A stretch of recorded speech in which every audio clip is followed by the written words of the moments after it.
Hola y bienvenidos y bienvenidas a este segundo encuentro dedicado a la reflexión y profundización sobre la exhortación apostólica que le regaló a la Iglesia el Papa San Juan Pablo II, la Catequesis Tradendae.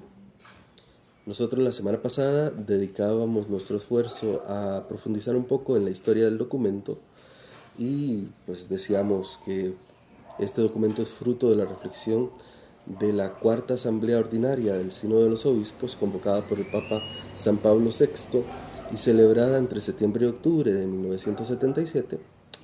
Además, decíamos que este documento fue escrito con la letra, la reflexión de tres papas: el Papa San Pablo VI, que es quien recibe la tarea de parte del Sínodo de los Obispos de dar cierto orden y concierto a los esfuerzos y frutos que la reflexión de los obispos había regalado a la Iglesia. También, pero su muerte acaece el 8 de agosto de 1978, entonces hace que el esfuerzo que ya estaba llevando adelante el Santo Papa Pablo VI quedara truncado y la tarea recayera sobre su sucesor, el siervo de Dios Juan Pablo I. Pero Juan Pablo I vive su tránsito, su Pascua, 33 días después de haber sido elevado al solio pontificio, quedando nuevamente el documento como una tarea en manos del sucesor del siervo de Dios Juan Pablo I, que es San Juan Pablo II. Él es quien lo regala a la Iglesia el 16 de octubre de 1979. Eso le da cierta particularidad, cierta peculiaridad al documento, a la Catequesis Tradendae, porque es un documento escrito entre tres papas, que además son tres papas catequistas, y la semana pasada no lo afirmábamos, pero lo decimos en esta, son tres papas santos, ¿verdad? San Pablo VI y San Juan Pablo II ya elevados al honor de los altares, y San Juan Pablo I en proceso de beatificación, ¿verdad? Ya sus virtudes heroicas han sido reconocidas y en este momento estamos esperando que Dios nos conceda verle prontamente elevado a los altares. Pero esta es otra curiosidad que tiene este documento. ¿Qué más podemos decir? Bueno, pues este documento está dividido en 9 capítulos que son precedidos por una introducción en la que San Juan Pablo II trata de hacer un colocar histórico este documento, un contexto histórico a partir de lo del sínodo de los obispos, de sus sucesores, de sus antecesores, San Pablo VI y Juan Pablo I, ¿verdad? Y nos sirve de introducción al contenido del texto. El texto se desarrolla en 9 capítulos y al final de estos 9 capítulos, como colofón, una conclusión que recoge las inducciones del texto. Cada uno de los capítulos que componen este documento dedicado a la catequesis, ¿verdad? Recordemos que el cuarto sínodo, la cuarta asamblea ordinaria del sínodo de los obispos, tenía como intención ver la catequesis, pero en confrontación con el mundo contemporáneo, para poder ayornarla. Cada uno de estos apartados, de estos capítulos de la exhortación apostólica, está a su vez dividido en apartados. Y el capítulo en el que nosotros nos centraremos el día de hoy, que es el primer capítulo, también está dividido y tiene su estructura particular. El capítulo 1 se llama Tenemos un solo maestro, y ya los títulos propios de cada uno de los apartados del capítulo 1 pues ya nos ayudan a comprender qué es lo que nos quiere decir el autor, ¿verdad? Capítulo 1 está dividido en 5 apartados. El primero se llama La comunión con la persona de Cristo, la segunda es Transmitir la doctrina de Cristo, la cuarta es Cristo enseña, la tercera es Cristo enseña, la cuarta es Tenemos un único maestro, y la quinta es Enseñando con su vida. Esto ya es un itinerario, ya esto nos muestra qué es lo que nos quiere decir este capítulo 1. Primera, que el catequista es transmisor de la experiencia que tiene de Jesús de Nazaret. Y por tanto, lo primero que tiene que hacer un catequista es tener una experiencia de comunión con Cristo, ¿verdad? Reconocerle a Él como maestro y asumir su doctrina. Y reconocer en el comportamiento de Jesús la forma de vida coherente de uno que quiere transmitir un mensaje que le es superior, que es el mensaje del contenido del Evangelio. Bien, digamos algo más. El documento en el capítulo 1 señala cuál es el objetivo fundamental de la catequesis. Y aquí hay que hacer un apartado. Mucha gente que cuando mete a sus chiquitos a la catequesis, porque la gente mete a los chiquitos a la catequesis, eso dicen, ¿verdad? Así dicen, voy a meter a mi chiquito a catequesis. Entonces, mucha gente cuando hace esto tiene un objetivo fundamental, ¿verdad? Y el objetivo fundamental, fíjense, a veces no es tanto el sacramento, la recepción del sacramento, como la fiesta que viene después del sacramento, ¿verdad? Todo lo que socialmente implica el sacramento. Entonces dicen, voy a meter a mi chiquito a la catequesis de primera comunión. ¿Pues para qué? Pues para que haga la primera comunión, pero no es solo para que haga la primera comunión, fundamentalmente, sino para que, pues para hacer la fiesta, para todo aquello, ¿verdad? El vestidito, todo esto. Entonces, la gente a veces entiende la catequesis como esto, como una entrega, como una formación más que hay que llevar, ¿verdad? Como ir a la escuela, ¿verdad? Para que te den un certificado para participar de una actividad. Y así no es. Y esto la arquidiócesis ha querido luchar, sobre todo el Senacat ha querido luchar contra esta concepción sacramentalista de la catequesis, ¿verdad? La catequesis está en función de la participación en un sacramento.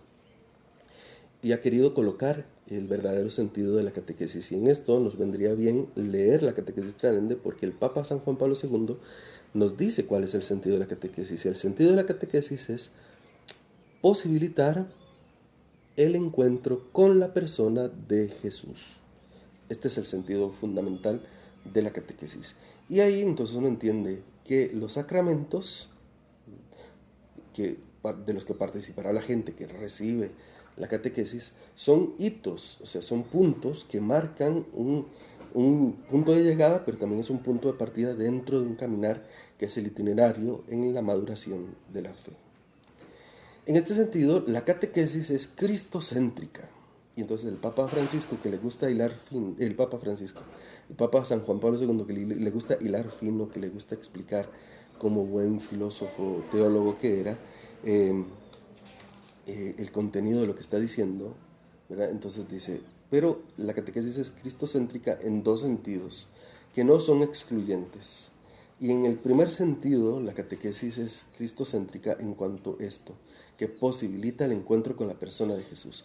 El catequista no se anuncia a sí mismo, no quiere que los chicos, las chicas tengan un encuentro con él o con ella, con el catequista de turno, ¿verdad? Sino con la persona de Jesús. Y esto hay que tenerlo siempre presente.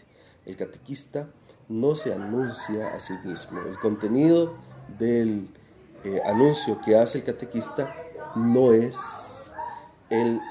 su persona, sino la persona de Jesús. En segundo lugar, entonces la catequesis es cristocéntrica en cuanto que Cristo es el centro de la catequesis, de la acción catequética.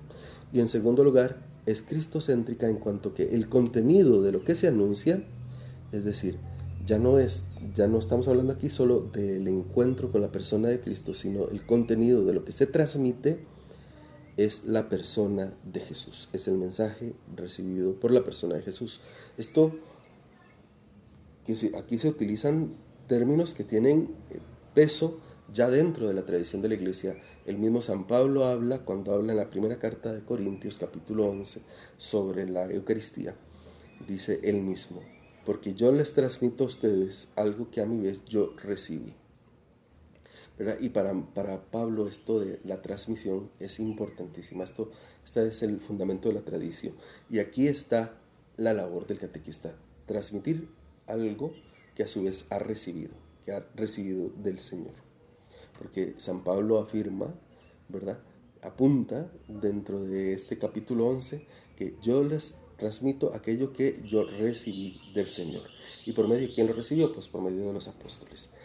Bien, entonces en este sentido, estos son los dos sentidos del cristocentrismo de la catequesis. En segundo lugar, el catequista tiene que tener delante a Jesús como maestro, porque Jesús es el maestro, es el único maestro. Y entonces Cristo mismo se revela a sí mismo como maestro. Él tiene conciencia de que es un maestro, de que es un rabí.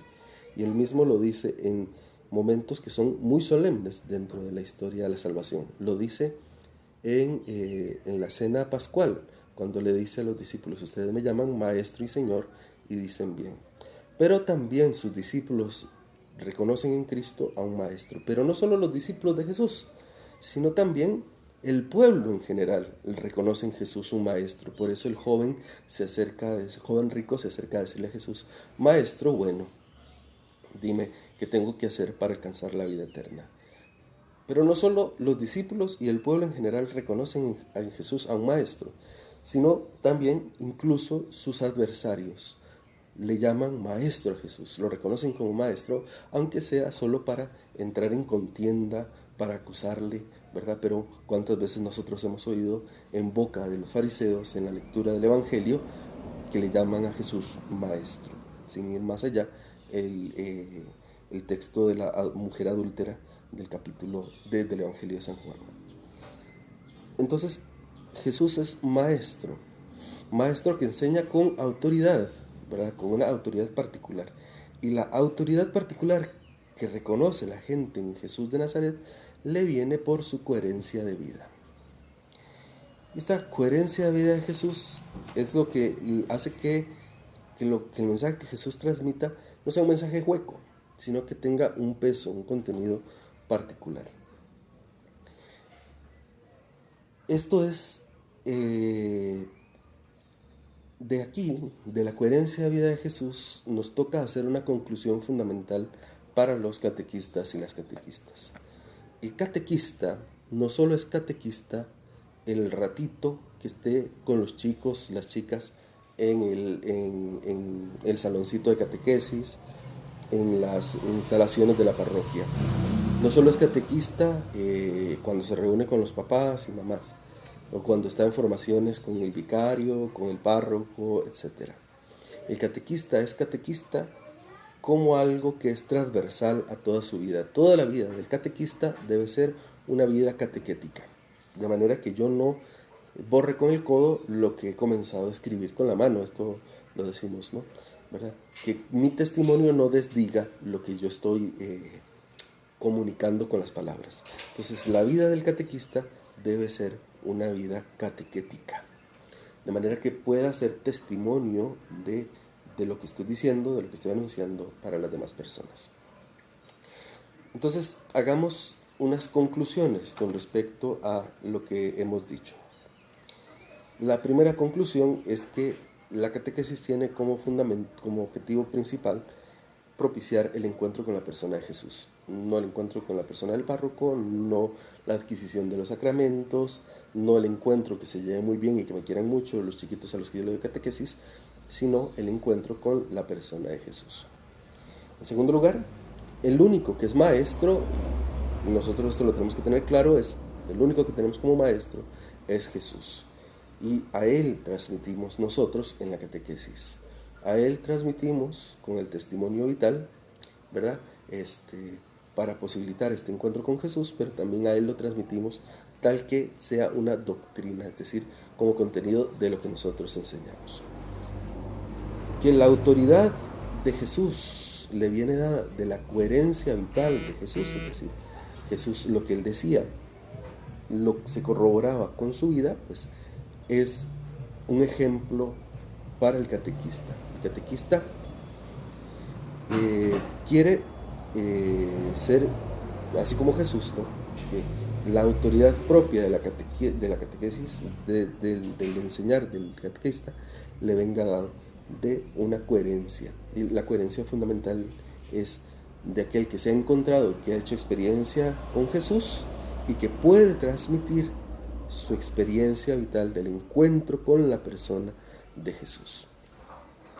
Esto es lo que nosotros podemos afirmar hoy como lectura del primer capítulo de la exhortación apostólica Catequesis Tridente.